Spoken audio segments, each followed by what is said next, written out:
Welcome to the Salmon Runs YouTube. Enjoy the video. You start by preparing the alarm lock so programming goes smoothly. First, verify battery strength and replace batteries if the level is low. Weak power causes errors. Once done, make sure the keypad and backup mechanical key are available because you may need manual override. Next, locate the admin code plus any user codes or the programming card.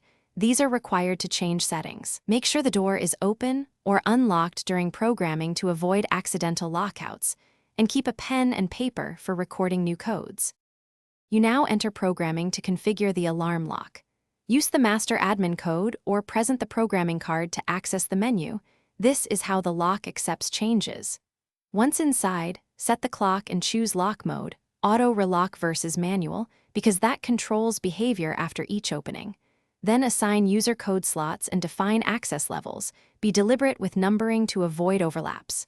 After programming, test each newly added code on the keypad to confirm successful enrollment, and re-enter admin mode to correct mistakes if any appear. You finish by verifying the system and securing recovery options.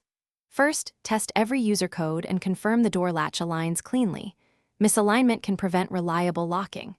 Make sure auto-lock timing fits your use case, and then record the master admin code and backup key location in a secure, off-site place. This prevents lockouts. If something goes wrong, try the key troubleshooting step. Replace batteries, reset power by removing and reinstalling them, and then repeat the programming sequence. This resolves most transient errors and avoids unnecessary resets. Thanks for watching. Consider subscribing if we helped you.